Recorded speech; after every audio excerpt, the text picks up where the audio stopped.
नमस्कार मित्रांनो, VWGK मराठी या यूट्यूब चॅनलवर आपल्या सर्वांचं स्वागत आहे.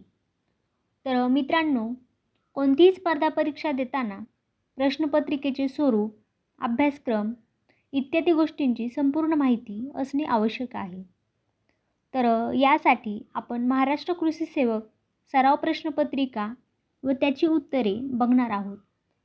तर चला मग आता प्रश्नाला सुरुवात करूया. प्रश्न पहिला, डॅश ही एक भेंडीची जात आहे. तर खाली 4 पर्याय दिले आहेत.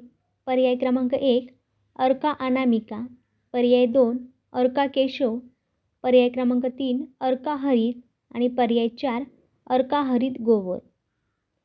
तर यापैकी या प्रश्नाची योग्य उत्तर आहे पर्याय क्रमांक 1 अर्का अनामिका. अर्का अनामिका ही एक भेंडीची जात आहे. बघूया आता पुढील प्रश्न. आल्याच्या पिकाचा कालावधी हा डॅश इतका असतो. तर खाली 4 पर्याय आहेत. पर्याय 1 2 वर्ष, पर्याय क्रमांक 2 8 ते 10 महिने, पर्याय क्रमांक 3 3 ते 4 महिने आणि पर्याय 4 12 ते 15 महिने. तर यापैकी या प्रश्नाचे योग्य उत्तर आहे पर्याय क्रमांक 2 8 ते 10 महिने. आल्याच्या पिकाचा कालावधी हा 8 ते 10 महिने इतका असतो. बघूया आता पुढील प्रश्न. एका सांकेतिक भाषेत ABC हा शब्द 149 असा लिहितात, तर FGH हा शब्द कसा लिहिला जाईल? तर खाली 4 पर्याय आहेत. पर्याय क्रमांक 1 6,44,936, पर्याय क्रमांक 2 3,64,964 आणि पर्याय क्रमांक 3 678, पर्याय 4 1,21,416. तर या प्रश्नाचे योग्य उत्तर आहे पर्याय क्रमांक 2 3,64,964. FFG हा शब्द 3,64,964 असा लिहिला जाईल. प्रश्न चौथा आहे.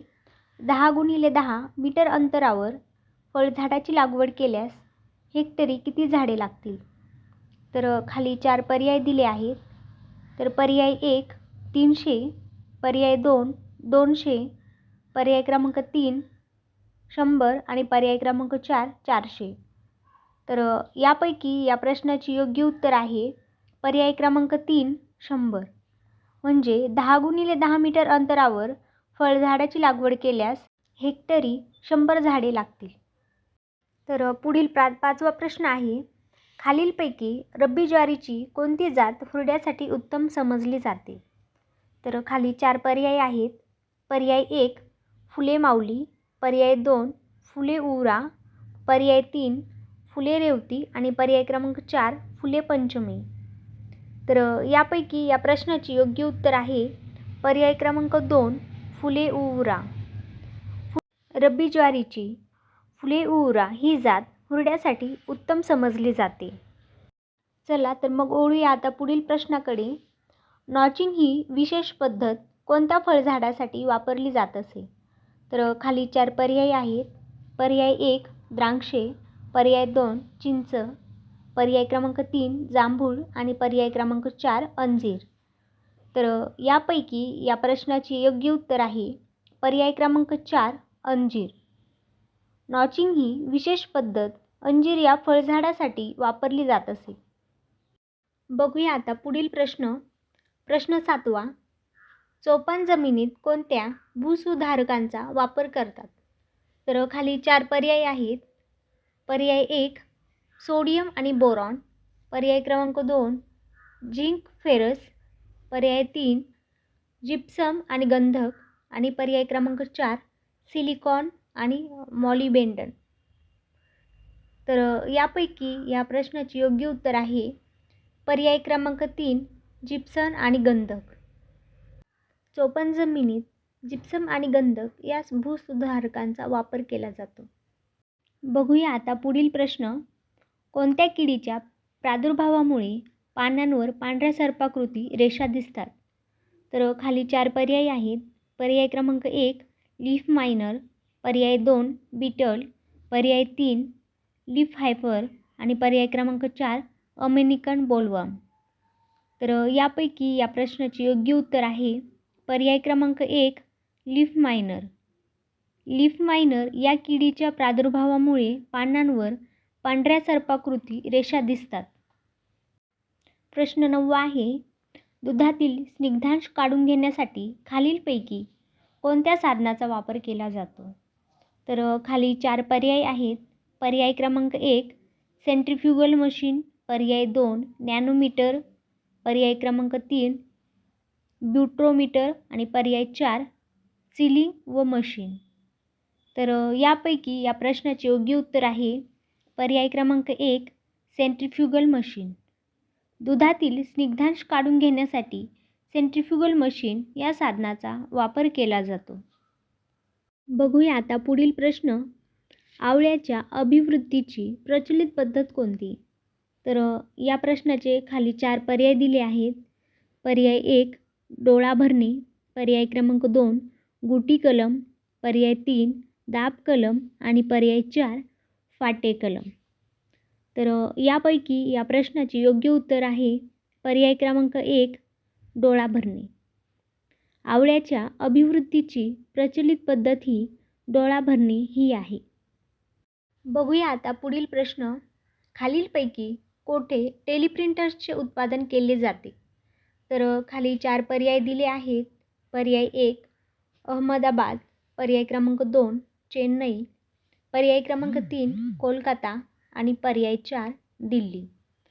तर यापैकी या प्रश्नाचे योग्य उत्तर आहे पर्याय क्रमांक 2 चेन्नई. चेन्नई येथे टेलिप्रिंटर्सचे उत्पादन केले जाते. वळूया आता पुढील प्रश्नाकडे.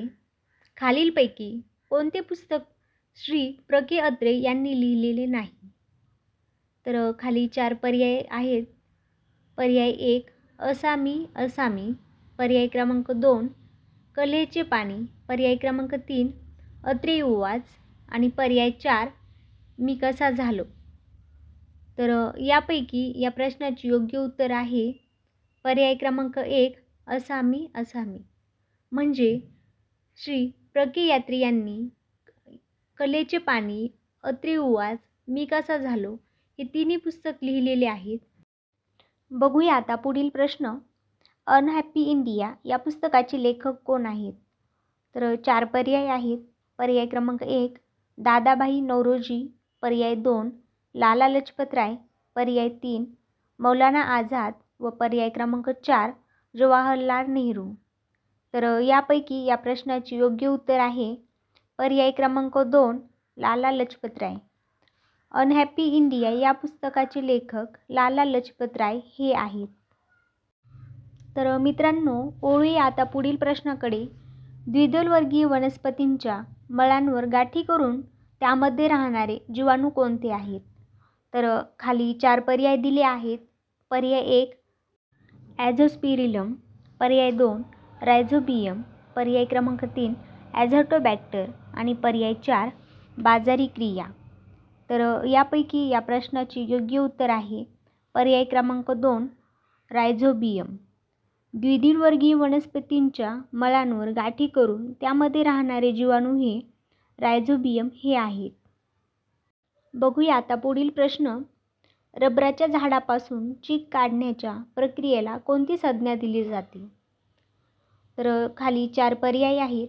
पर्याय क्रमांक 1 जेबॉग, पर्याय 2 रबर क्लचर, पर्याय 3 रबर कॅनिंग आणि पर्याय 4 टूपिंग. तर यापैकी या प्रश्नाचे योग्य उत्तर आहे पर्याय क्रमांक 4 टूपिंग. रबरच्या झाडापासून चीक काढण्याच्या प्रक्रियेला टूपिंग ही संज्ञा दिली आहे. धन्यवाद मित्रांनो. VWGK मराठी या चॅनलवरती हा व्हिडिओ आवडला असेल तर लाईक, सबस्क्राईब व शेअर करा.